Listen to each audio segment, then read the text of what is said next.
I went on today and do the thought of the day. So today my thought of the day is how Trump's house of cards is really starting to fall. So we have yesterday we had Cohen's interview, and let me move so I can get a little more light. And today we have Felix Sater has been called in to testify on the House Intel Committee on March 4th, I believe. And for those of you who don't know, he is a former advisor to President Trump. Trump has actually denied not only knowing him, but him working for him. Yesterday, Cohen testified that not only does Trump know him, but that he was on the same floor in the Cohen later occupied right across from Trump in the same building, and he was not paying rent, so obviously he was there as an employee. He is a Russian mobster, and given all of the denials Trump has made to having any Russian ties, this makes it really obvious. I mean, we already knew that this was going to happen, but it was nice to hear Cohen testify on it, and it was nice to find the very next day that Mr. Sater had been served to testify. So yeah, that's really exciting.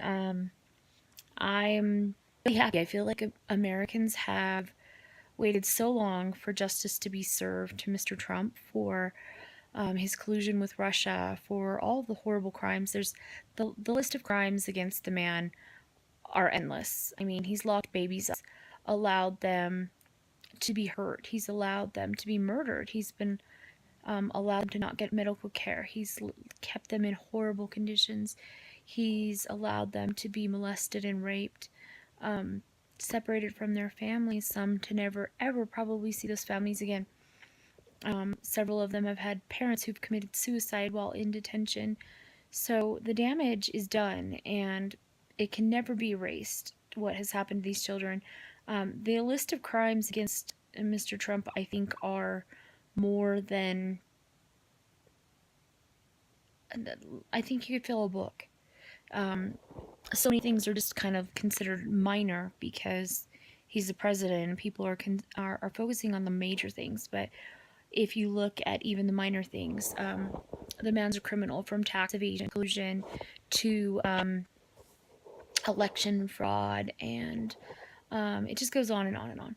So anyways, I'm really happy to see that finally justice is coming around. Sometimes you have to wait a long time for justice, and then it just kind of rolls in, and things then start to happen really fast, and we start to see people getting summons and getting served papers, and being arrested and charged and indicted, and then it just comes falling down. And people think that that you can be too big to fail, and like a bank or something. But Trump's house of cards is definitely falling. All of his supporters, the supporting layer is crumbling. And I think we'll find that the more that these people are arrested and taken away, the less people are willing to put their neck on the line, and also the less money that will be able to be used for Trump's benefit. So I think that we're going to be really pleased pretty soon. I feel that it's starting to come to a head, and that we're going to wake up one day and we're going to find that the news is announcing that Trump has been arrested, and I can't wait for that day. So we're served with arrest warrant. I know that they probably won't let him just be carted off, which is sad, because I'd really like to see him dragged across the White House lawn in handcuffs, screaming, I'm the president, you can't arrest me, I'm too great." So anyway, so that's something that has really made me smile all day, just thinking about it. Also, I taped my Education to Grave. We started that with Larissa Marquez today.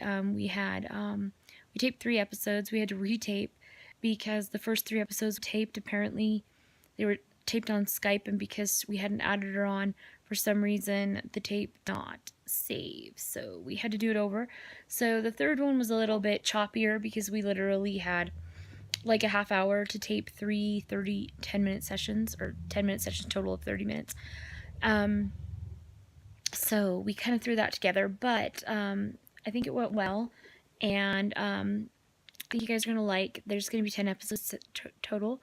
We might actually have to extend it. 10 minutes is really hard to finish up a point on, and these are really important issues, so I'm probably gonna have maybe like a 1 30-minute one in there somewhere, just so that we can get to it, because it's so important. Our children's education to me is like the most important thing, and there's so many problems that face it, and if you're not a parent, you probably don't know. And so I'm hoping that voters who aren't parents will and watch, so that they have a better understanding of what the real issues are, and honestly, and that there are really some easy solutions to it that are affordable and that could actually kind of average out, because we spend so much more money correcting problems down the line that can be solved by spending a little money at the beginning of a child's life.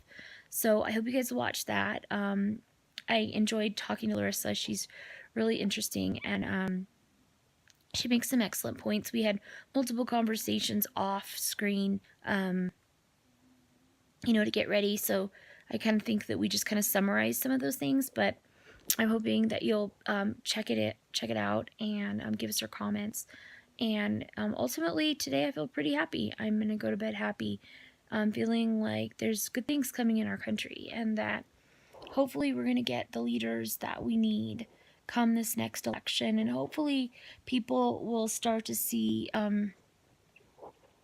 a lot of justice, and they'll start to see equality, and they'll start to see hope, and everybody will kind of bond together to really fight for the things that we need, because we have a big fight ahead of us.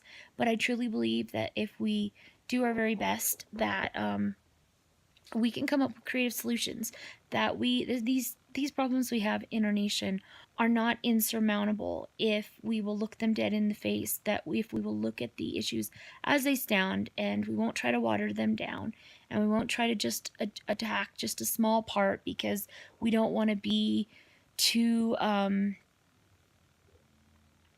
I can't even think of the word. That because we don't want to reach too high. I think we should reach high. I think we should reach as high as we can go. I think that all of us should get together and stand on each other's shoulders and reach for the sky until we get what we need. And so I hope that you're that kind of person too. And if you're not, I hope I can inspire you to be. And I hope that you will, when you see something that's wrong in the world, that you will stand up and you'll say, hell no. And you'll say, no, I'm sorry, but we're going to fix this. And that you won't get discouraged, that when things seem hard, that you will put your creative thinking cap on, and you will bond with other intelligent people, and you'll do the research that you need to do, and you will be part of the solution and not part of the problem. So I hope that gives you something to think about today, and I hope you'll come back and see me tomorrow, and have a good night, and God bless, and I'll talk to you soon.